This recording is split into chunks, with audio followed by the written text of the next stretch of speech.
మరి దేవుడు ఎంతగానో బలపరిచి అరుణోదయ మరి అనుదిన వాగ్దానం ద్వారా దేవుడు మనల్ని ఎంతో బలపరుస్తూ ఉన్నాడు. మరి ఈరోజు దేవుని యొక్క వాక్యం నుంచి విలాప వాక్యము 2వ అధ్యాయము 19వ వచనం ద్వారా దేవుడు మనతో మాట్లాడుతున్నాడు. నీవు లేచి రేయి మొదటి జామున మొరపెట్టుము, నీళ్లు కొమ్మరించినట్లుగా ప్రభు సన్నిధిని నీ హృదయమును కొమ్మరించుము అంటున్నాడు.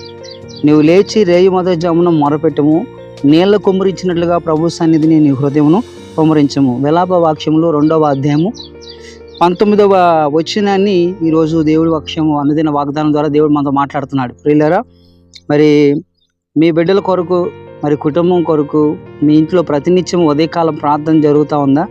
అందుకు దేవునికి అవకాశం ఇచ్చి మరి దేవుని యొక్క సన్నిధిలో మరి ప్రార్థించినప్పుడు దేవుడు తప్పకుండా ఆయన మన పట్ల గొప్ప ఘనమైన కార్యాన్ని చేస్తాడని ప్రభు యందు విశ్వాసించి మరి ఒక కుటుంబము మరి ఒక దినాన వారు దేవునిని విశ్వసించలేదు, యేసుప్రభు అంటే తెలియదు, వారు భయంకరంగా అనేక పద్ధతులతో కూడిన వారు ఆ కుటుంబానికి కులదైవము, దేవతలు, దేవుళ్ళు అనబడేవారు.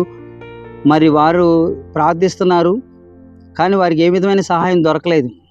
ఒక దినాన ఆ కుటుంబం సూసైడ్ చేసుకుని చచ్చిపోదాము అనుకొని అందరినీ దేవుళ్ళను వారు ప్రార్థనలు చేస్తూ ఉన్నారు.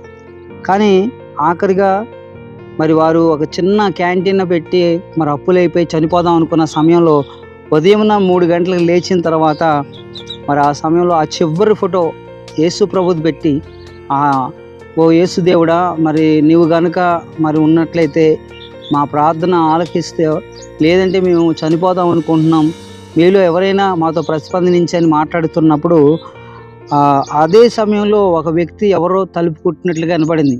అంటే మనశ్శాంతిగా కూడా చచ్చిపోవడానికి అవకాశం లేదా అని చెప్పి తీసుకొచ్చిన ఏండ్రూమ్ బాటిల్ పక్కన పెట్టి ఆ తెల్లవారుజామున ఈ టైంలో ఎవరు తలుపు కొట్టారని చేస్తే ఒక ఆయన అంటున్నాడు, మేము త్వరలో ఇక్కడ గవర్నమెంట్ టెండర్ వేసిందండి, ఇక్కడ ఒక బ్రిడ్జి కడుతున్నాము, ఆ బ్రిడ్జికి మీ హోటల్లో నుంచి మాకు టిఫిను భోజనం కావాలి, అందుకు మీకు అడ్వాన్స్ ఇవ్వడానికి నేను ముందుకు వచ్చున్నాను అని చెప్పినప్పుడు అతను తన మరణాన్ని వదులుకొని దేవుడి కార్యం చేశాడు.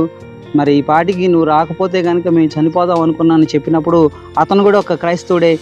దేవుడు నన్ను ఈ పని విషయంలో నేను కొన్ని రోజుల నుంచి ప్రార్థన చేస్తున్నాను, దేవుడు నాకు ఈ పని ఇచ్చాడండి, అందుకు మీకు సహాయం చేయాలనే ఉద్దేశంతో కూడా మరి మిమ్మల్ని ప్రేరేపించాడు అన్నప్పుడు అతడు దేవునిలోకి అతను నడిపించడం జరిగింది. వాళ్ళు కూడా ప్రార్థన చేశారు, దేవుడు ఘనమైన కార్యాలతో నింపి మరి బహుశా ఆ క్షణం కనుక దేవుడు వారిని పంపించకపోతే ఆ సహాయం వారికి లభించేది కాదు.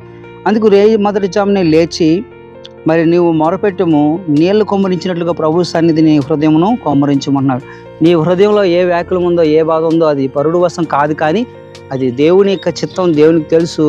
ఆ విషయాన్ని దేవునితో కనుక మనం తెలియపరుచుకున్నట్లయితే, ప్రార్థించినట్లయితే దేవుడు తప్పకుండా నీ పట్ల ఆ సహోదరుడికి సహాయం చేశాడు. అలాగని మరణానికి సిద్ధపడిపోమని కాదు, కానీ ప్రార్థించినట్లయితే నీ హృదయంలో ఉన్న వ్యాకులాన్ని దేవుడు తొలగిస్తాడు.